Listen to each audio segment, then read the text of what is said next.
Olá Floripa, olá Brasil, olá mundo, eu Eustáquio André Patunas e este é o programa Vida Inteligente, trazendo hoje um tema super interessante, astroterapia. Você já ouviu falar disso? Acredito que não. Eu acredito que não, porque eu nunca tinha ouvido falar de astroterapia. Quando eu descobri, eu logo chamei a Daniela Rossi, a nossa convidada aqui hoje, que ela é advogada e psicóloga, podemos dizer psicóloga transpessoal? Sim, psicóloga, especialista em psicologia transpessoal. Exatamente, formada pela Eneida. Pela Eneida, Instituto Zen. A minha querida amiga Eneida, a Eneida que sempre reitero aqui a grande contribuição que ela deu para os psicólogos do Brasil todo. Imensa contribuição. Exatamente, conseguiu institucionalizar a psicologia transpessoal, né? Sim, e defende juridicamente Juridicamente, o corpo. isso Porque, infelizmente, né, a gente às vezes não sabe muito do que acontece no resto do país. Em vários estados, a gente tem dentro do corpo do Conselho Regional psicólogos transpessoais. Mas Santa Catarina é um estado que parece que ainda está anos-luz atrás no tempo. Sim. E aí eles nossa, já processaram várias vezes, tentaram, né? Mas não teve jeito, né? Não teve jeito, tiveram que engolir isso que é bacana.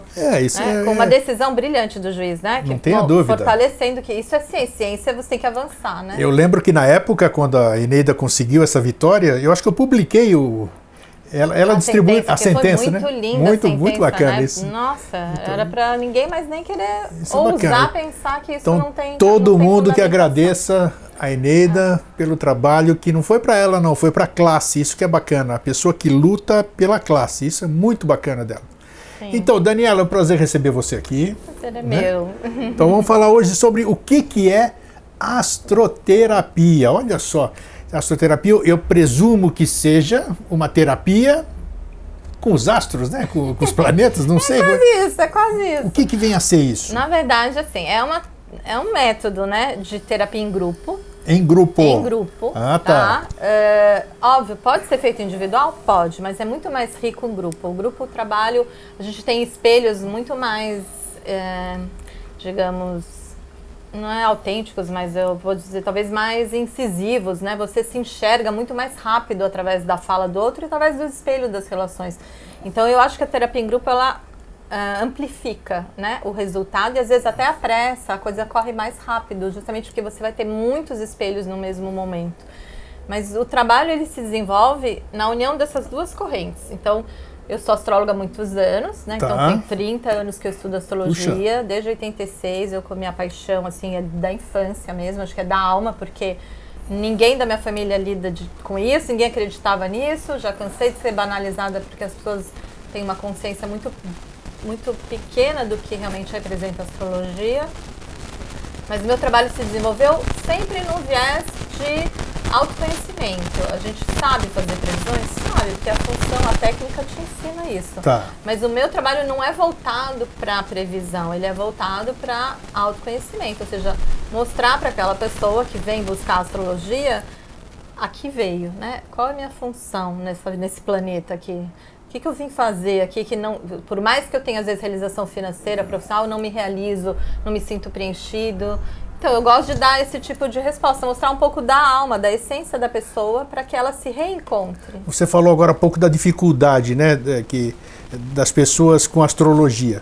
Eu acho que isso aí, porque eu sou decano, sou sexagenário, vamos dizer, e eu me lembro do tempo, nossa, dos tempos, quem é que não conhece, já ouviu falar do Omar Cardoso, né? Omar Cardoso, que era todas as manhãs, tinha gente que acordava, outros astrólogos, entre aspas, acordavam bem cedinho para ouvir o Omar Cardoso, para depois repetir nos programas deles o que ele tinha falado. Mas sempre a astrologia, ela nunca foi levada a sério exatamente por isso, porque ela era vista... Touro, hoje, você, cuidado porque não sei o que, vai aparecer alguém assim. Pô, tem milhões de pessoas de touro.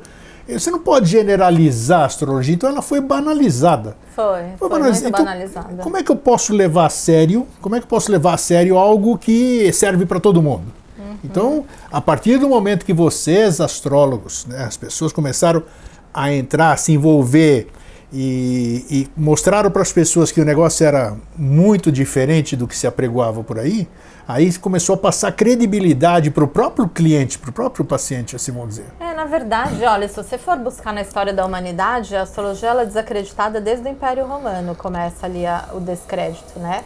Mas óbvio, ela ficou conhecida e ela era reverenciada à altura de todas as outras ciências da humanidade, porque a astrologia foi irmã da astronomia desde os primórdios. Sim. A primeira ciência da humanidade é a astronomia. A matemática veio bem depois. Você vê que ela está em todas as civilizações, né? Em todas as civilizações. Ela é a mãe de todas as outras ciências e a astrologia caminhou junto com a astronomia, como se fosse uma irmã mesmo, até o século XVII.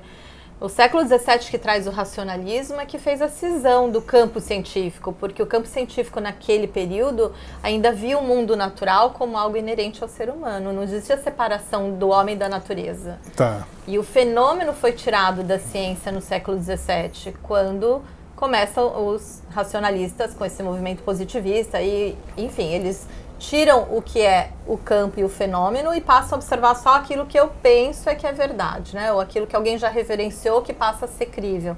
Ou eu passo a olhar só aquilo que é material e o que é extrasensorial ou tudo que faz parte do campo espiritual foi excluído da visão, por mais que o fenômeno queira mostrar.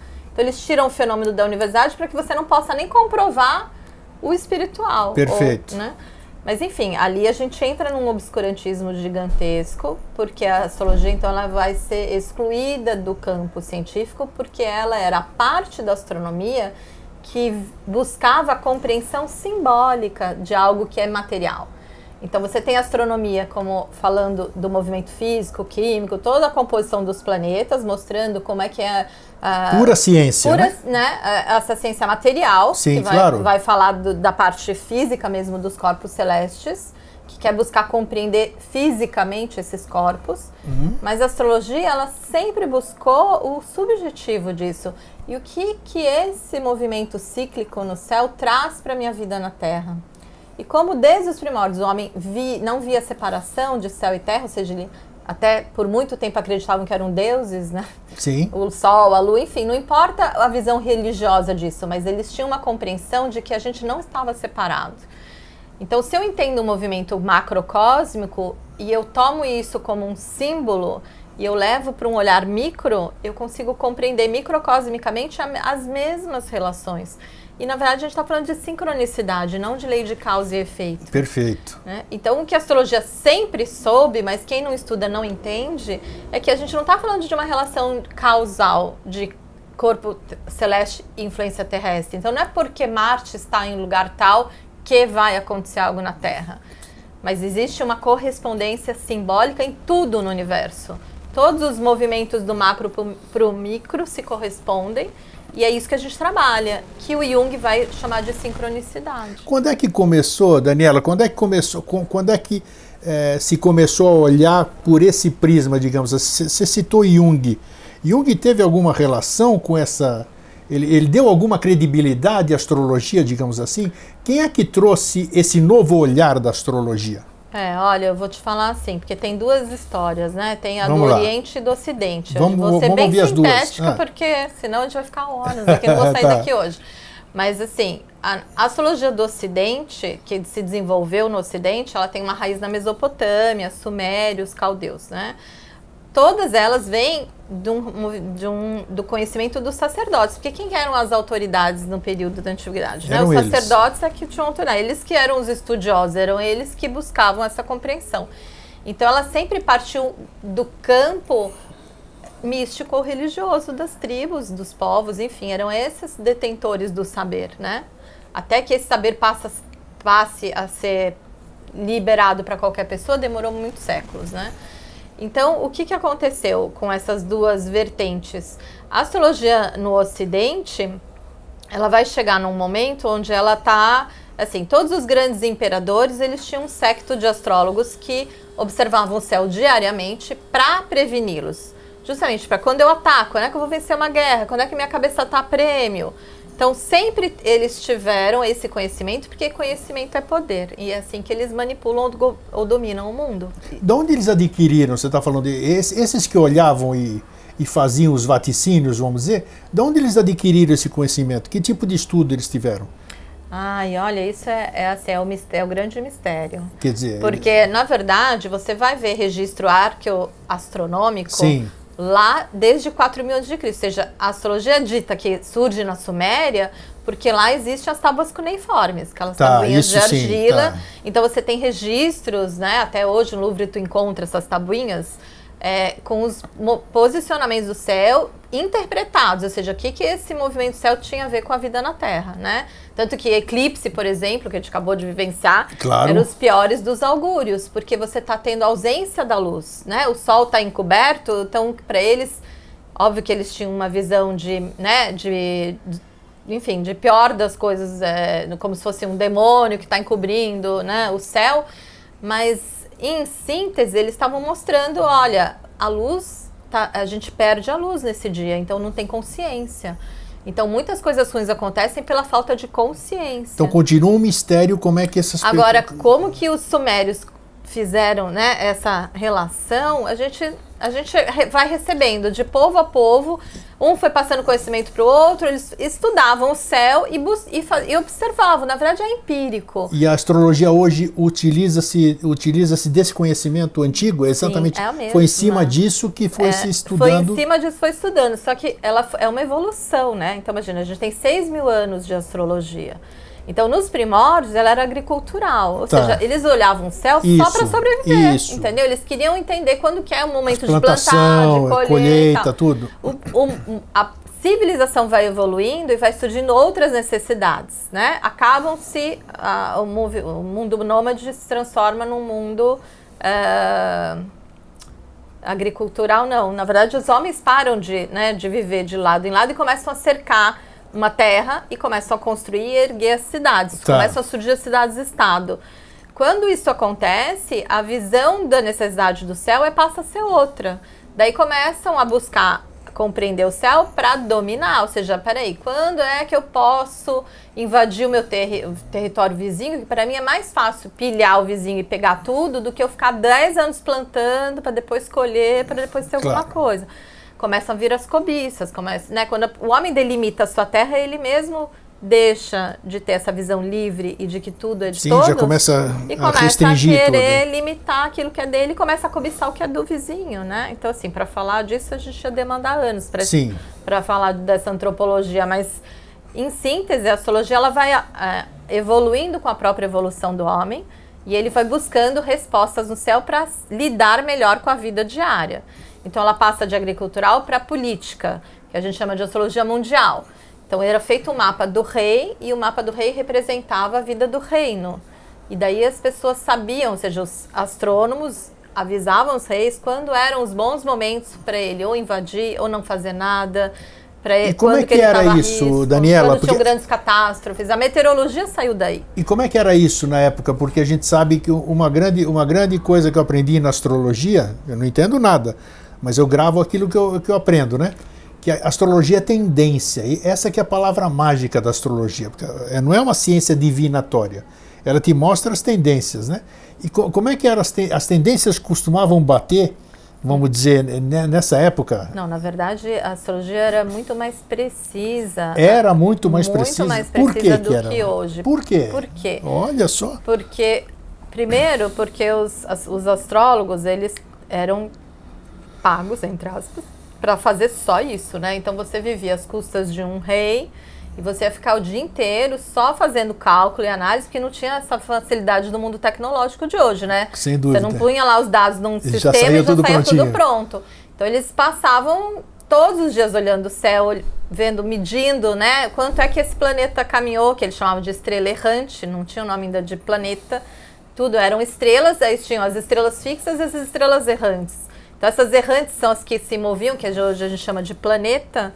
Eles tinham que saber quanto elas andavam em determinado período. Então eles eram sempre observações diárias e anotações. E na vida diária, buscando o que esse movimento no céu que se repetiu, o que na minha vida diária também se repetiu. Então, por exemplo, eles associavam o que acontecia aqui também. Tá. Então, o tempo inteiro, analogia e associação entre um símbolo no céu e acontecimentos terrestres. né? Então, por isso que ficou muito conhecido a questão do eclipse, porque em eclipse sempre morriam grandes imperadores ou aconteciam grandes catástrofes. Então, já ao longo de muitas eras, ficou conhecido como o pior dos prognósticos. Porque sempre então aconteceram coisas nos eclipses. Sempre aconteceram, mas não só em eclipses, né? Sim. Conjunções, enfim, grandes encontros no céu, quando se repetem, trazem grandes eventos na Terra. E eles foram buscando essa correspondência e foram traduzindo. E aí eles começam a criar um sistema simbólico, que na verdade é como uma linguagem. A astrologia é uma linguagem, como qualquer alfabeto, só que em vez de letras você tem movimentos planetários. Quando você entende essa linguagem, você sabe fazer uma tradução. E aí você traduz isso para um cliente. Entende? E aí tudo bem, essa aí você é astróloga, como você disse. Então, durante certo tempo, você fez astrologia desta forma. Isso. Aí quando é que essa astrologia parou de suprir a sua necessidade pessoal e você foi mais além, para a gente entrar, para a gente associar e ver o quê? Para a gente entrar na astroterapia, né? É. Mas antes da astroterapia, como é que você conseguiu ver, quando que você começou a abrir o leque dentro da astrologia? Aí a gente tem que chegar no Jung, que eu acabei não te respondendo, né? Tá. Então vou ser bem sintética. Como a astrologia ela passou muito tempo só para prognósticos, por isso que ela era muito precisa, porque imagina um astrólogo errar uma previsão para o rei. Perdi a cabeça, não dá para você errar, não dá para você dizer mais ou menos, olha, eu vou atacar o vizinho e vou vencer ou não? Você vai dizer, talvez sim, não dá. Então eles tinham que ser muito bons, muito precisos. Só que isso fazia com que o mundo também, naquele momento, até século XVIII, só olhava para fora. O homem estava com uma visão sempre de dentro para fora. Ele queria saber acontecimentos e fatos no mundo externo a ele. Ele não tinha ainda feito um olhar buscando a relação desse mundo exterior com o seu interior. Então, quem foi um grande divisor de águas, no meu ponto de vista, para a astrologia, claro que foram vários, né? Mas um dos grandes contribuidores foi o Jung. Porque ele, com a sua visão psicanalítica, né, e como ele era uma pessoa que buscava o reconhecimento do mundo interior, então, na verdade, não só Jung, mas todos os grandes psicanalistas que foram bebê da astrologia, buscaram entender esse conhecimento e trouxeram esse conhecimento milenar para o seu trabalho. E aí a astrologia entra num segundo momento de vida, porque até então não existia essa astrologia comportamental. Uma astrologia psicológica que define comportamento. Houve alguma coisa que chamou a atenção do Jung, por exemplo, para ele trazer a astrologia para dentro do ser humano?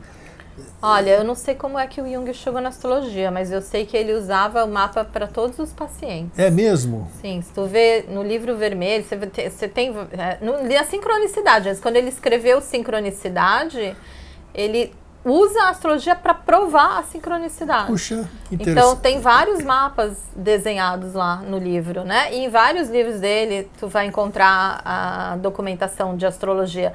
Ele não falava, obviamente, para o paciente, porque senão ele já era, né? Imagina, depois que ele faz uma cisão, né, com o Freud, ele já foi super contestado. Imagina se ele ainda falasse que ele usava astrologia, sim, né? Então ele não explicitava isso no primeiro momento, principalmente para os pacientes, mas ele fazia. Ele usava para a anamnese dele, ele usava a astrologia.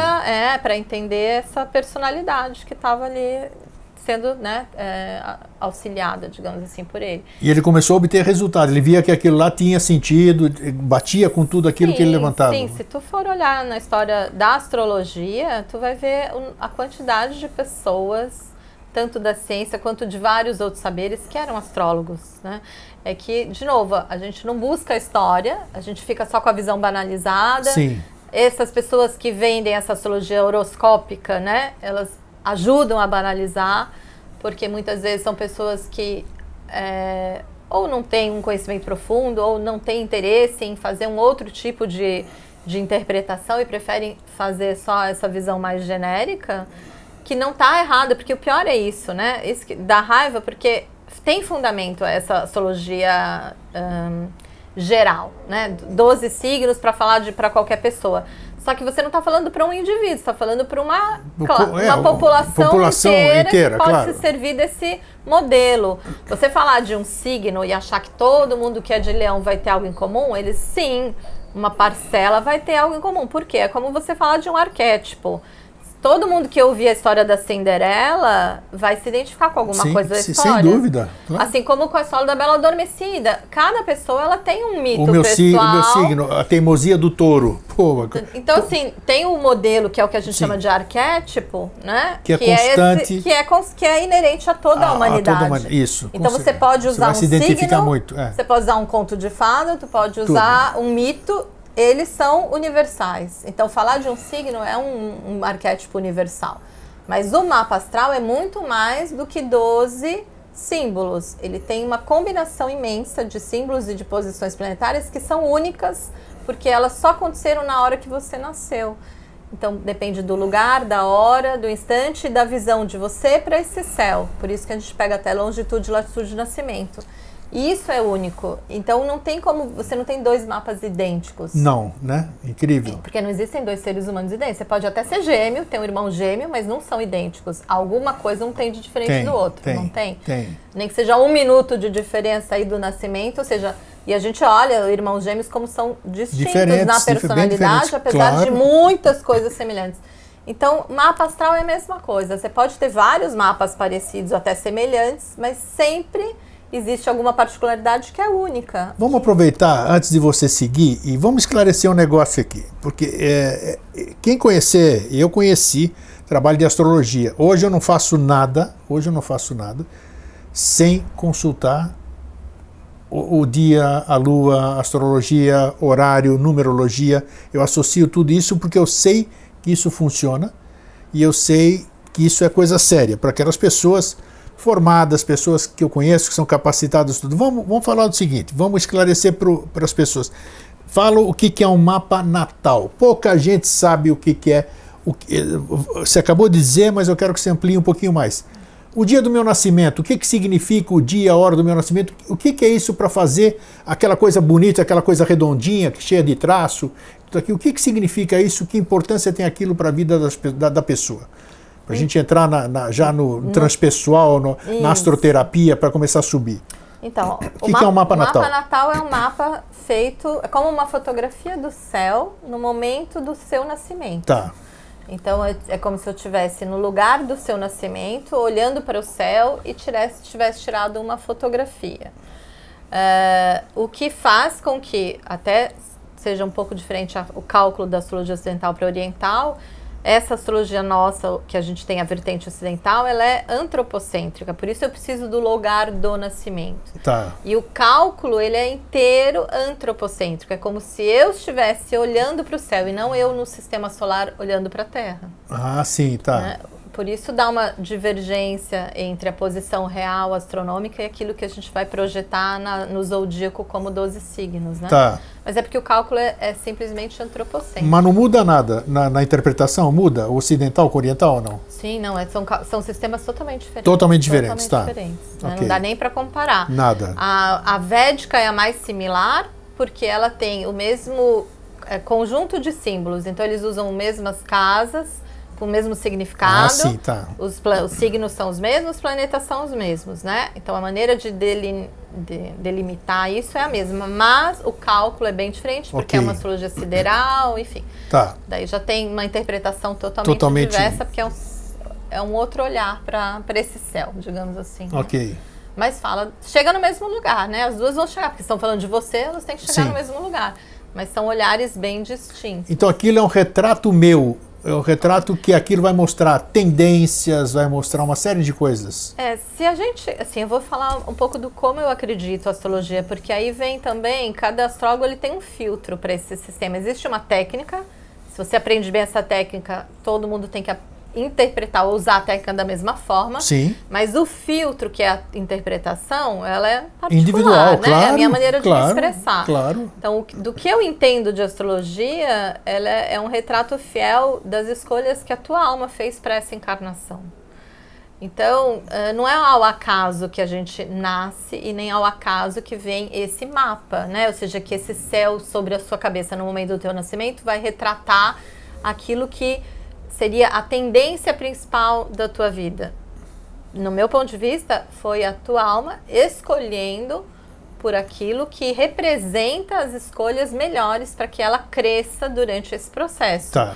Então, o Paramahansa Yogananda, ele diz uma coisa que eu amo, assim, a frase dele, né? É a minha visão que eu tenho de astrologia. Tá. Ele diz que uma criança só nasce quando o seu karma individual está alinhado matematicamente com o céu. Interessante. É nisso que eu acredito, entende? Mas assim, a astrologia não é uma crença, tá? Não é algo que você precisa ter fé para funcionar ou acreditar para dar certo. Tu faz uma interpretação com qualquer astrólogo bom, né? Ou seja, alguém que realmente entenda o sistema. Você acreditando ou não, tu vai ficar boquiaberto, porque ele vai falar como que essa pessoa que não me conhece, não sabe nada da minha vida, isso é incrível, eu posso atestar, é incrível. Descrever, dar datas, falar de acontecimentos tão precisamente como se ela conhecesse a minha alma pela vida inteira. Sendo que eu nunca vi a pessoa. Então, e essa é a grande, acho que é o grande mistério da astrologia, assim, como que essa ferramenta consegue ser tão precisa, né? Aí só acreditando em sincronicidade mesmo. Sem dúvida. Aí, isso é bacana. Aí, todo ano nós temos, eu faço, né, eu ganho de presente, né, como presente de aniversário eu ganho, e dou muito valor. A tal da sinastria, não, a Revolução Solar. Uhum. O que vem a ser a Revolução Solar? Ou seja, no seu aniversário, que não bate no mesmo dia, né? Interessante. Nem sempre. Para mim não é sempre. Eu faço o aniversário dia 11 de maio, mas sempre caio dia 10. Você nasceu no comecinho da manhã, então. Eu nasci na Grécia, fuso horário diferente, e era amanhã aqui no Brasil, 15h45 na Grécia, né? Então já dá essa diferença toda. Mas o que vem a ser a Revolução Solar? O que significa...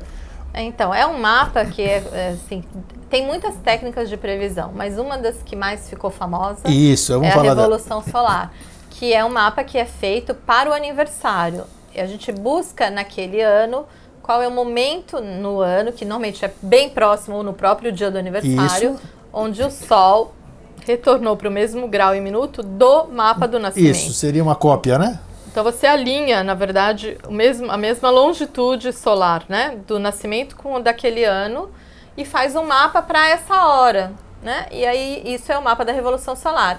Esse mapa ele é contraposto ao mapa de nascimento, porque o do nascimento é que te carrega a vida toda. Isso, tá. E você interpreta esse cruzamento, né? Então é uma técnica que você cruza esses dois mapas e você consegue ver as tendências principais para o ano. Tem importância? É importante a Revolução Solar? Eu acho muito, assim, para quem gosta de, assim, você pode ver sem isso? Óbvio que você pode ver sem astrologia, mas imagina assim, você tem uma rota para percorrer, tá? E você tem duas opções, você pode ir sem mapa nenhum, e você pode, às vezes, levar 10 anos para chegar no final, porque tu não sabe qual rota, não sabe onde você tem que desviar, quando você tem que sair, você não conhece se tem buraco. Então, às vezes, vai ter um buraco, você vai cair no buraco, vai ficar 1 ano para sair do buraco. Então, mas você vai chegar, às vezes, no mesmo lugar. Talvez demore muito mais tempo, com muito mais sofrimento ou mais dificuldade. E tu pode pegar um GPS, entende? Então, ter um mapa astral, ter uma leitura anual do ano, é você saber exatamente onde vai ter o buraco naquela, né? Que rua é a melhor para eu pegar, mas eu tenho escolha, eu posso pegar ou não pegar. Exatamente, isso. Olha, se você pegar essa rua, vai ter esse buraco. Você quer pegar? Problema seu. Tu cai, se quiser sai, se não quiser nem sai do buraco, mas o mapa te mostra tudo. Eu gostei do que você falou. Você não é obrigado e você não tem necessidade de você fazer a Revolução Solar, mas que é bom você fazer para você conhecer as tendências do teu ano. É sensacional isso. Sim, e é a mesma coisa que você buscar surfar uma onda e saber exatamente a hora que ela vai estar perfeita para você entrar nela. Perfeito. Então, se você pega essa onda, nossa, né? É uma glória. Você vai ter um prazer e vai fluir com a energia. E se você não sabe a hora que ela vai estar passando na tua frente para você entrar nela, às vezes você perdeu o melhor momento, entende? Nós demos essa introdução assim para a gente ter uma ideia do que é a astrologia em si, né? O que é um mapa natal, o que é uma revolução solar, para a gente chegar dentro agora da Terapia. Terapia. Uma terapia dos astros. A pessoa vai pensar, puxa vida, inventam tanta coisa, né? Porque a turma pensa assim, inventam tanta coisa. Mas não, quando eu fui ver, quando me chamou a atenção a astroterapia, e aí eu comecei a ver que no meio tinha psicologia transpessoal, tinha uma série de coisas, eu falei, opa, peraí, então não é divinatório, não é invenção, que fizeram alguma coisa mais profunda. Então o que vem? Vamos entrar agora na astroterapia. Por que a astroterapia... vamos repetir, acho que nós falamos por cima no começo. Por que ela não pode ser individual e ela tem que ser grupal? Por que a experiência tem que ser grupal? Tá, na verdade, ela até poderia, né? Assim, ela pode ser oferecida individualmente, mas tem duas questões que atrapalham um pouco. A primeira é quando você está num processo terapêutico individual, por exemplo, você se limita muito com dinâmicas corporais, porque às vezes você tendo um grupo, você pode proporcionar alguns tipos de vivências que no exercício individual vai ficar muito difícil de você fazer. Sim. Por exemplo, até uma técnica que hoje é muito utilizada em terapia, que é a constelação familiar, que você pode fazer individualmente, tanto que eu até atendo com constelação individual e tem o mesmo efeito? Tem o mesmo efeito. Mas para algumas pessoas, aquelas principalmente que têm muita dificuldade de se entregar para um exercício onde ela está sozinha, você pôr uma outra pessoa para fazer um personagem, né? Ou seja, para ser um suporte para que ela entre na emoção dela e consiga ir além do exercício, enriquece muito mais o exercício. Então, às vezes, o grupo ele te dá um suporte que numa terapia individual, ele não vem da mesma maneira. Na verdade, assim, as duas são brilhantes, só que provocam coisas diferentes. Né? Mas eu estou pensando no seguinte, assim, eu, por exemplo, eu tenho uma aversão. Eu sou uma pessoa extrovertida, sou brincalhão, tudo, mas eu não gosto de experiências grupais. É interessante isso aqui.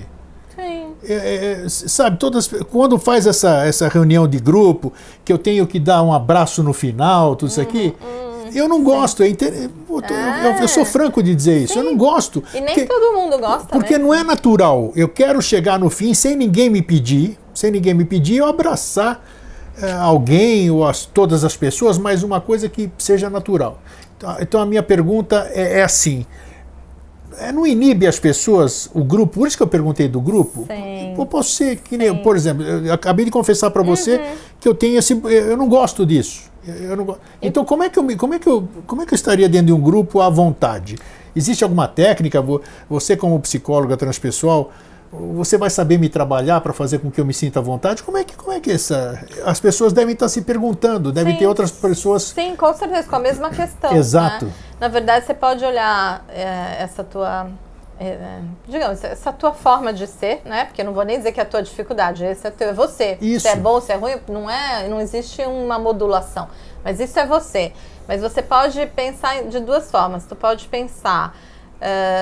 eu posso experimentar um exercício em grupo e talvez esse exercício me transforme e eu fique cada vez mais à vontade num lugar que antes não ficava. Sim.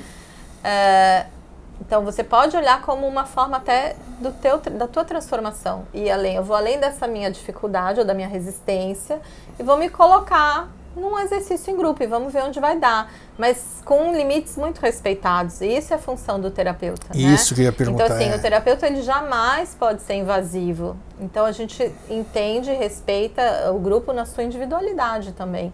E para isso existe um caminho. Por isso que não é uma terapia em grupo de um mês, né? Não, é um trabalho de 1 ano. Sério? Opa, isso que eu já ia perguntar sobre isso. É um ano? É um trabalho com começo, meio e fim. Então, assim, ele tem um viés completamente, óbvio, terapêutico, porque a intenção é de autotransformação, mas ele está embasado numa linha astrológica. Então, a gente tem início, meio e fim, ou seja, não é uma coisa que vai te largar solto, tu começou e depois não sabe onde vai parar com isso, entende? Porque o processo terapêutico individual, você não tem um momento de parar. O cliente para quando sente que deu aquilo que ele foi resolver, ele encontrou, foi suprido. Ou foi suprido, ou às vezes a coisa não avança, já está lá 1, 2 meses indo na ação, sempre falando a mesma coisa e sente que, né, não está mais extraindo algo novo, e aí ele fala, acho que é melhor dar uma pausa. Agora, nesse trabalho não, existe uma programação, né, mensal. Os encontros são semanais, mas existe um programa mensal que leva a um desenvolvimento pelo sistema solar. Na verdade, a gente vai viajar por todo o sistema solar. Interessante. Para trabalhar-se terapeuticamente nisso. E para chegar onde, Daniela? Qual é o objetivo da astroterapia? O objetivo, qual é? Eu acho que, como todas as terapias, é um trabalho de encontrar a sua própria essência. Levar a pessoa a tomar mais consciência de onde ela está e daquilo que faz ou não faz bem para ela. Que ela possa ter clareza das escolhas, né? Porque eu acho que essa é a função do terapeuta, te auxiliar a encontrar por você mesmo as suas respostas. Então, ninguém vai te dar uma resposta. Mas a astrologia... Tem vivências? O tempo inteiro. O tempo inteiro? Vivências? Inteiro. Porque o trabalho transpessoal, ele... É um trabalho transpessoal? É um trabalho transpessoal. É psicologia transpessoal? É psicologia transpessoal. Olha então, ele só. não pode ser um trabalho só para a mente, né? O que a psicologia transpessoal, ela traz, que acrescenta as demais, e esse, para mim, é por isso que eu sou dessa vertente, né? Sim.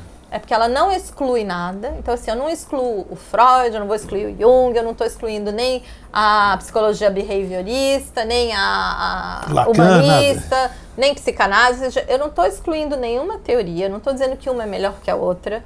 A gente sente qual é a mais adequada para aquele cliente ou paciente e aplica aquilo que naquele momento fizer mais sentido para o processo do outro. Então, a gente abarca uma visão muito mais ampla que não limita as possibilidades. E como eu não limito, eu não posso acreditar que você é só uma cabeça. Sim. E eu não posso pensar também que a cabeça está separada do corpo, né? Senão a gente vai decapitar todo mundo e vai trabalhar só com a cabeça, né? Ninguém anda sem a parte de baixo. Então, a gente integra, a visão da psicologia transpessoal é integrativa, esse é o mais bonito. Ela inclui corpo, emoções, a mente e a espiritualidade. É uma abordagem mais holística, né? Mais aberta de todas as formas, né? Eu vejo ela como a evolução. Isso. Né? Então, tem quem se sente à vontade de permanecer numa linha, numa vertente, ok. Mas os psicólogos transpessoais, eles pelo menos têm essa premissa de que há uma evolução em todas elas. Uma foi chegando depois da outra e trazendo algo a mais.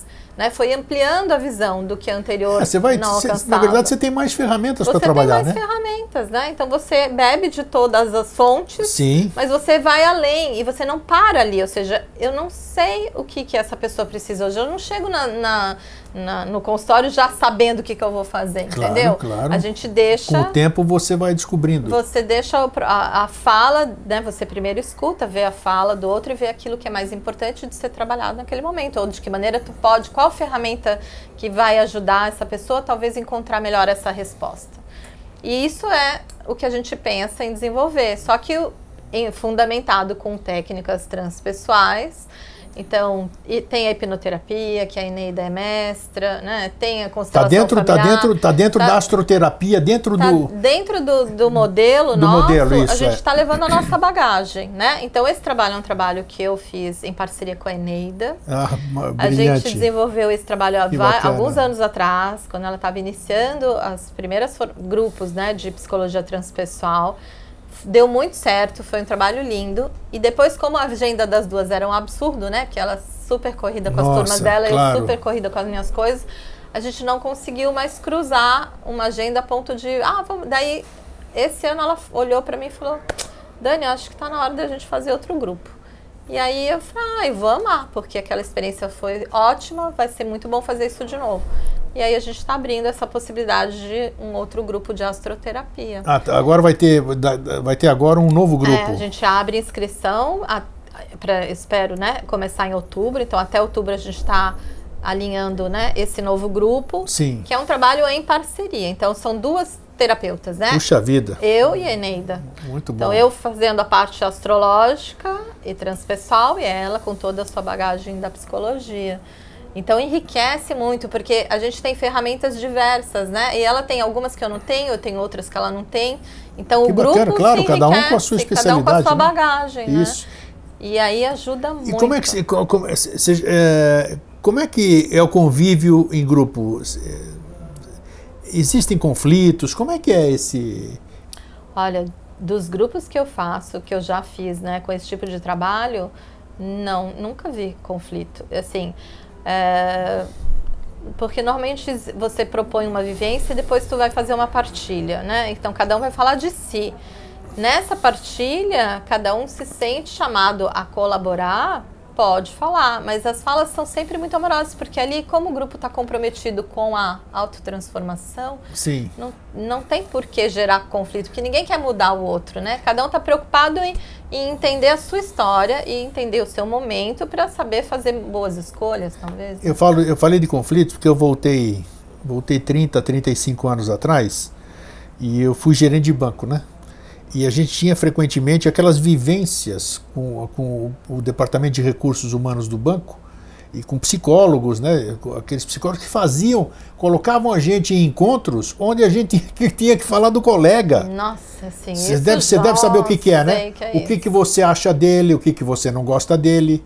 Então aquilo lá, puxa vida, você era obrigado a falar. E muitas vezes as pessoas recebiam bem, até você recebia bem, o outro não recebia. Essa que foi a razão da minha pergunta, porque não sei se a astroterapia tem isso da pessoa, já que eu vou viver num grupo, eu não posso estar incomodado com alguém que está lá. Sim. Que eu tenho uma certa antipatia, eu não sei porquê, mas aquela pessoa me incomoda. Eu não posso ser eu porque aquela pessoa me incomoda. Então eu estou projetando alguma coisa. Essa é a transferência, né? Exato. Mas, foi aí que eu perguntei se... Óbvio que em algum momento acontece, né? Mas assim, eu pelo menos nunca presenciei nada que ficasse tão desconfortável para as pessoas ou para o grupo. Mas vocês captam, né? Com certeza, né? Quando há esse tipo de desconforto, sim, e conversam tudo, sim. Né? E na verdade a gente trabalha muito que as pessoas percebam pela fala delas aonde é que elas estão se identificando com outra, o que é delas e o que é da identificação. Perfeito, isso é muito importante. Então isso vai dissolvendo as antipatias, digamos assim. É bom a gente estar falando tudo isso, porque eventuais interessados em fazer uma vivência, como é que eu posso chamar? É um curso isso aí ou não? Como é que é? É um grupo de terapia. É um grupo de terapia. Então são perguntas que provavelmente alguém está querendo fazer, né? Porque eu vou lá, então eu tenho receio disso, daquilo, que será que eu vou encontrar uma situação dessa que o grego está falando? Então é bom a gente abordar isso para as pessoas se sentirem à vontade de saber que ela vai ter a pessoa vai ter dois profissionais gabaritadíssimos, né? Psicólogos de formação e toda essa coisa, transpessoais, e que vão saber entender e lidar com situações assim, né? Sim, não, mas assim, com certeza isso é muito difícil acontecer porque a gente trabalha no campo da amorosidade, né? Então a gente sabe que ninguém ama, né? Assim, não existe essa coisa de eu amo o mundo inteiro. A gente tenta chegar nesse lugar, mas óbvio que existe a empatia, antipatia, existe aquilo que no outro ainda não encontro em mim, então me provoca. Tem aquilo que eu escuto e não cai bem porque eu não estou pronta ainda para uma crítica. Mas a forma como a gente, né, coloca essa possibilidade de partilha e a maneira como a gente conduz, dificilmente alguém entra nessa postura de agredir verbalmente alguém ou criticar. A gente não provoca as relações. Geralmente o ambiente é bem harmônico, digamos assim. O ambiente é muito harmônico. As pessoas, pelo contrário, a nossa experiência mostra, as pessoas vão cada dia que passa se soltando mais para se abrir, e aí vai levando ainda mais intimidade entre esse grupo, e no fim do ano termina quase uma família, porque as pessoas... Isso é bacana. As pessoas viram as fragilidades uma do outro, né? Ou seja, o trabalho terapêutico é para você se expor.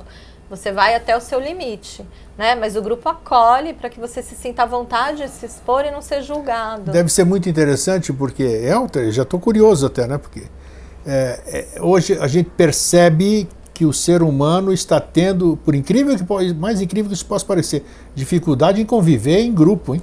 Sim, nossa. Um absurdo isso. Essa era de aquário, meu Deus, né? Pleno século XXI, nossa senhora. Então, isso é importante, vocês fazerem um grupo, uma terapia, como é que é terapia? Uma terapia em grupo, sim. Uma terapia. Que a gente usa astrologia e psicologia como ferramentas, né? Então, e fazer exatamente a convivência em grupo, uma coisa que não que está difícil hoje, mas vocês estão fundamentados numa coisa que é imprescindível, né? Pessoa se conhecer, se equilibrar, porque eu só posso conviver bem com alguém se eu estiver bem comigo próprio, né? Sim.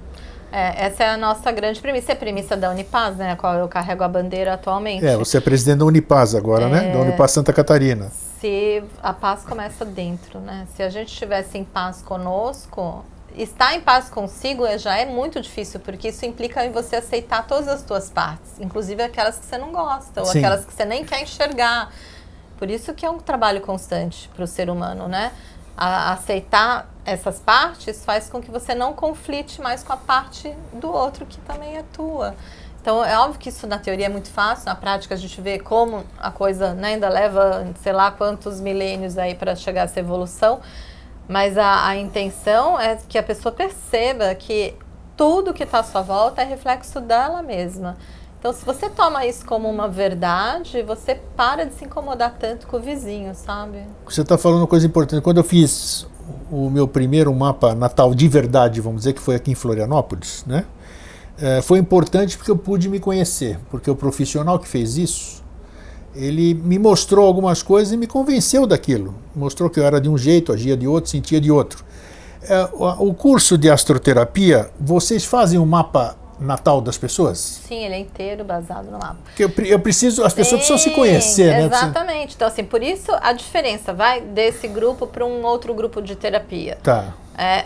A principal diferença é a astrologia, ou seja, eu tenho uma ferramenta de diagnóstico e de comportamento que me esclarece como funciona a alma da outra pessoa. Eu entendo ela do fio do cabelo até o dedo do pé. Então, como eu tenho essa ferramenta na minha mão, então eu não vou ficar interpretando o mapa para as pessoas. Eu uso o mapa para, quando existe uma fala, eu compreender mais profundamente do que às vezes a própria pessoa, da onde ela está tirando essa fala. Ou seja, se isso é dela, se isso não está identificado com alguém da família, da onde que, sabe, onde é que está o buraco? Às vezes o buraco é mais embaixo, a gente está achando que está com problema com o marido e na verdade a relação é com a mãe que está mal resolvida. Sim, entendo. Então a astrologia ela consegue trazer essa cartografia, né? A gente chama uma das cartografias da consciência, que eu consigo ajudar o cliente a perceber o movimento que ele faz e da onde é que vem esse conflito que é dele, né? O que é interno, qual é a ferida, onde é que a questão não está bem resolvida, aonde ele está se enganando, porque com o mapa você não tem máscara. A gente vive, né? Assim, faz parte da nossa sobrevivência as máscaras. A gente às vezes adotou uma máscara da infância que fez a gente ganhar, né, a aprovação dos pais e acredita que você é isso. E às vezes você passa a vida inteira com essa máscara acreditando que você é só isso. Você é muito mais do que isso.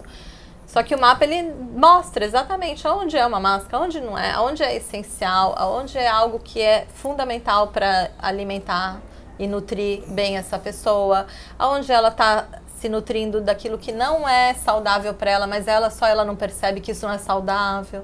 Enfim, é uma forma de você conseguir auxiliar sem que o outro se engane, né? Porque não importa se ele está iludindo os outros, o problema é quando a pessoa está se enganando. E o processo terapêutico é justamente para isso, para você ajudar essa pessoa a deixar de se enganar, né? Olha que bacana, as pessoas primeiro tem que se permitir, né? Eu acho que a pessoa que se inscreve, vamos dizer, numa terapia dessa, já é uma predisposição a se autoajudar, né?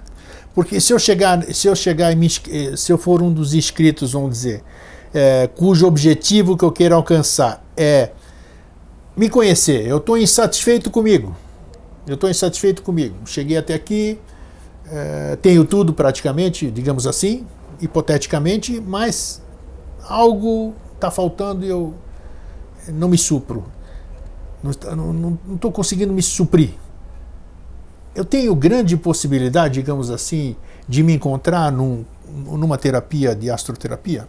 A gente espera que sim. Pelo menos essa é a nossa intenção, né? É isso a intenção do trabalho realmente é de propiciar que as pessoas... Eu não conheço o conteúdo, né? O conteúdo, como é que é o trabalho? Você falou de hipnoterapia. Que outras técnicas tem dentro da astroterapia? Tá, então assim, a gente trabalha... vai ter muita meditação conduzida, né? Visualização criativa. Um pouco de constelação familiar, né? Na verdade, a pedagogia sistêmica é o tempo todo embasado dentro desse trabalho.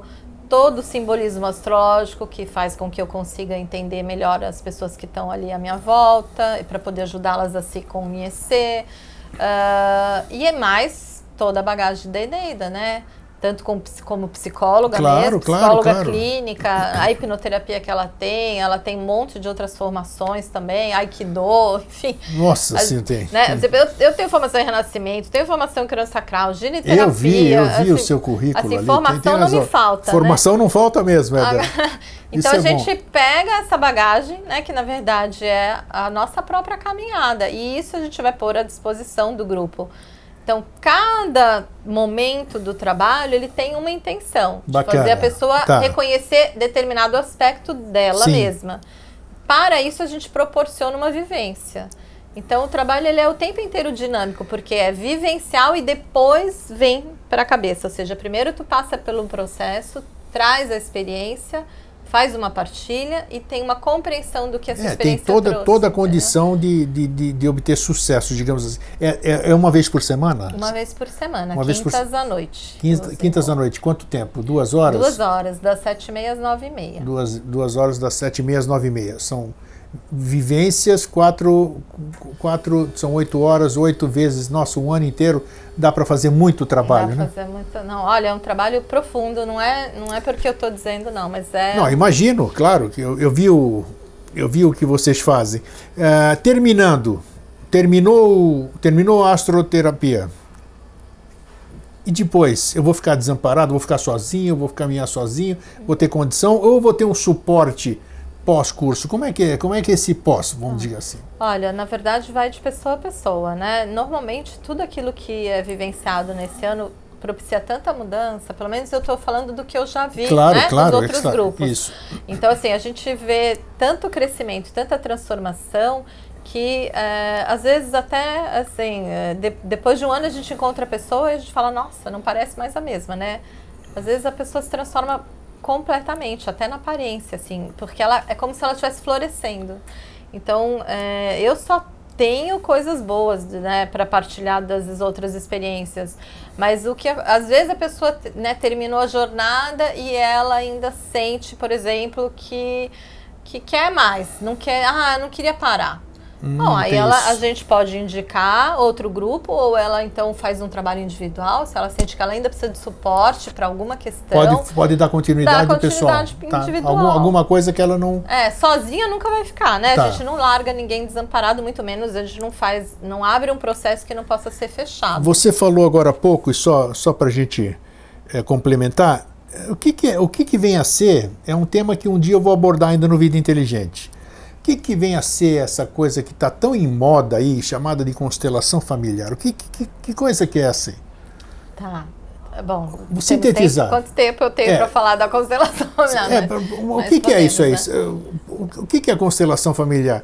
Só para a gente esclarecer, porque aparece tanto nome aí que as pessoas já nem sabem mais o que é. E olha, eu te falo porque já tem muitos anos que eu estudo constelação. Ah, é? Eu comecei, óbvio, tem gente que há muito mais tempo que eu, mas assim, comecei em 2006 a estudar a minha primeira formação. 11 anos, Fiz 3 formações já em constelação familiar. E eu vejo como está banalizado, né? Então é uma pena, porque está virando moda. Daí a razão da minha pergunta. Está virando moda e todo mundo parece que faz um curso de 2 fins de semana e já é constelador, e já dá formação, e já isso e aquilo. Então, assim, realmente é bom que as pessoas busquem bem, saber com que roda estão entrando, com que profissional estão fazendo, porque infelizmente eu vejo muita gente despreparada trabalhando com constelação. Né? Porque ela é uma técnica de diagnóstico. Diagnóstico, okay? É descrita como uma técnica de terapia breve, né? Mas no meu ponto de vista ela é muito mais uma ferramenta de diagnóstico para que a pessoa reconheça o seu papel diante dos conflitos que ela está vivenciando na sua vida. E através desse reconhecimento, se a pessoa toma consciência desse conflito e ela muda a sua postura, ela vê a transformação imediata na sua realidade. Então, para falar das constelações, porque na verdade... Por que esse nome constelação familiar? Por quê? Onde você se baseia para... Tá, quem trouxe essas constelações foi um alemão chamado Bert Hellinger. Tá? o nome, por incrível que pareça, foi uma má tradução. Má tradução. Do alemão para o português. Só que Opa. ficou e pegou tão forte o nome Tá. que ele não conseguiu nem mais reverter a Como tradução. é que é o nome original, então? Eu não sei falar alemão, mas o nome em alemão era Família Colocada. Tá. E não Família Constelada. Entende? Porque a palavra lembra constelação, mas a intenção e a tradução real do nome que ele Você dá... não pode ao pé da letra, às vezes é uma expressão que não... Era uma expressão de família colocada, porque é isso que a constelação faz, ela coloca a família no seu lugar. Mas alguém traduziu, o primeiro tradutor botou constelada, e aí virou família constelada, constelação familiar. Tá. E nunca mais. E aí esse nome pegou, e aí, enfim, ninguém mais vai reverter isso, entende? Mas a intenção do nome importante para a vida da isso. pessoa uma constelação? Olha, é uma técnica brilhante. Tem psicologia é dentro disso? Esse alemão, ele era psicólogo? Ele era? Ele também. Ele foi teólogo. Teólogo? Né? Ele foi, na verdade, para falar de como surgiu o trabalho, tu precisaria, né, 2 horas para falar do Bert Hellinger, mas eu vou sintetizar o rapidinho, principal. é só de curiosidade. Né? Ele foi... ele participou da Segunda Guerra Mundial. Ele era jovem na época e ele foi convocado.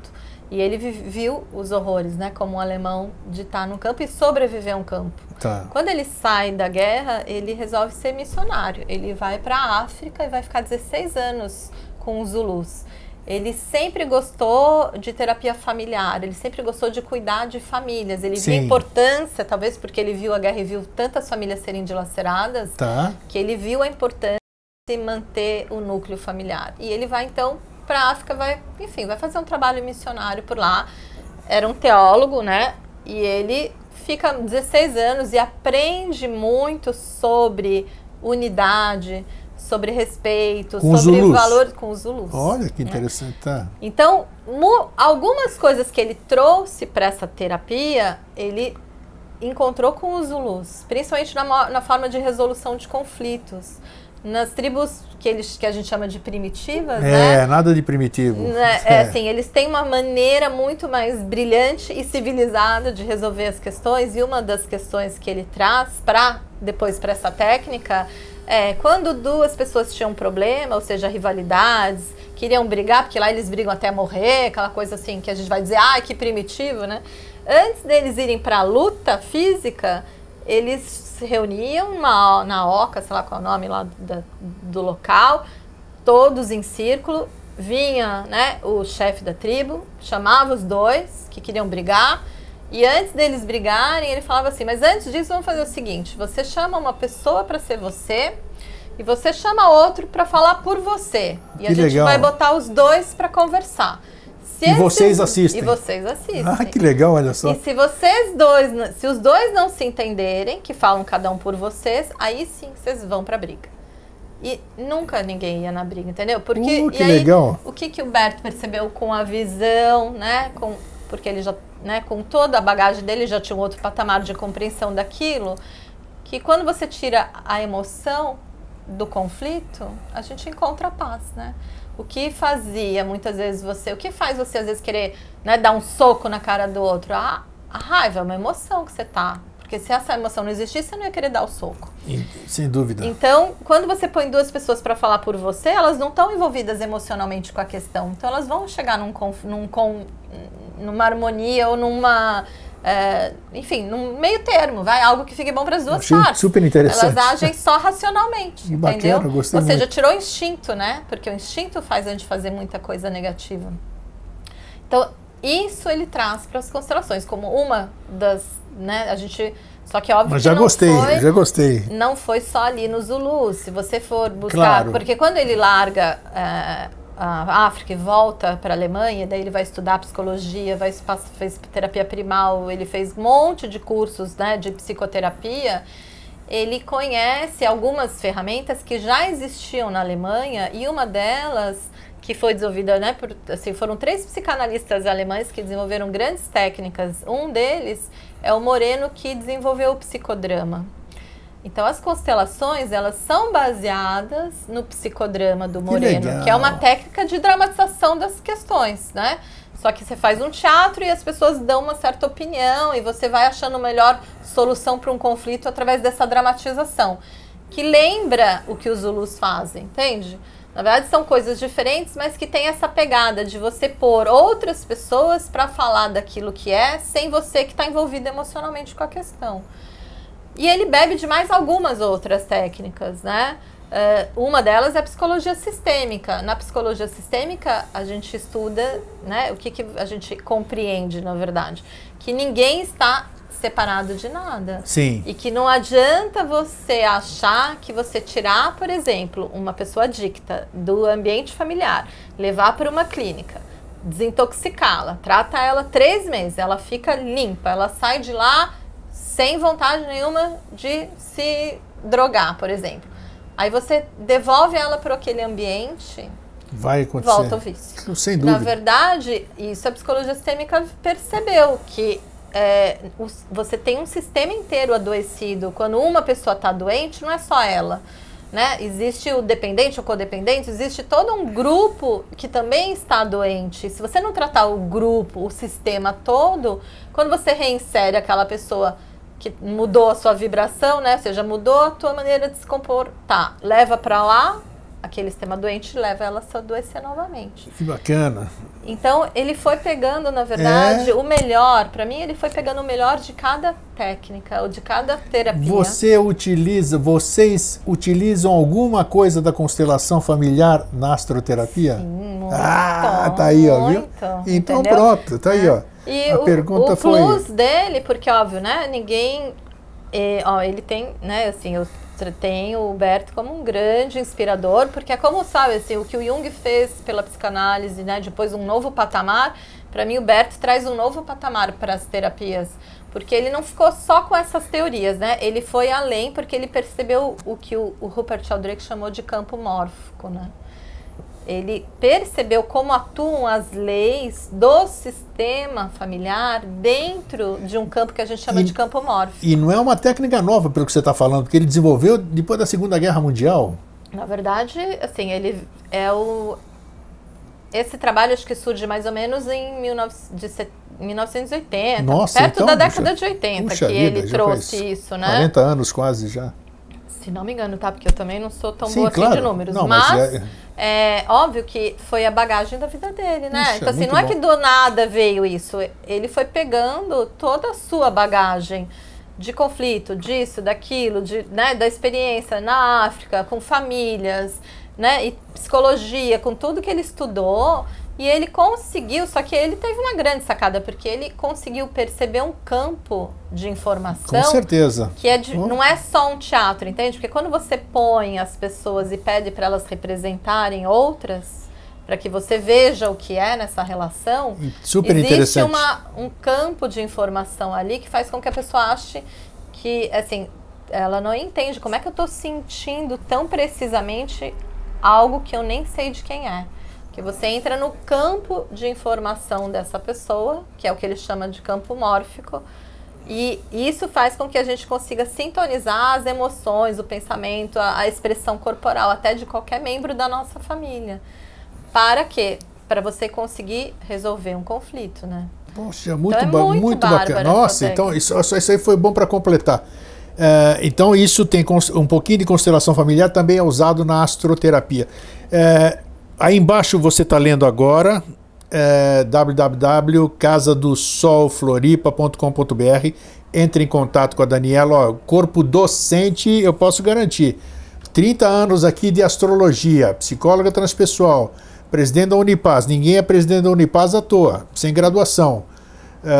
A Eneida, nossa, mais tanto de formação, psicologia transpessoal, em termos de corpo docente, sensacional. Então tem tudo para dar certo. E o curso, como você disse, se inicia no começo de outubro. Nós estamos em setembro ainda, então tem tempo hábil de você se inscrever. A inscrição é feita através do site, que acabamos de dizer? www.casadosolfloripa.com.br. Escrevam por lá e espero que vocês tenham um excelente curso. Daniela, muito obrigado por ter permitido esse seu tempo conosco aqui. Eu achei muito brilhante, espero que você retorne aqui. Vamos falar de outras técnicas, que eu vi que você domina outras técnicas. E o Vida Inteligente é assim, ele gosta de passar o que é útil para as pessoas, né? A gente vive para servir. Ah, né? que bom, né? Porque o que a gente gosta mesmo é poder ajudar. Então a gente é do mesmo time, fazemos as mesmas coisas, então trabalhar em conjunto potencializa muito mais a questão. Agradeço de coração. Então, isso. Meu muito obrigado mais uma vez. Obrigada. E para você que fica, um fraterno abraço e um feliz sempre.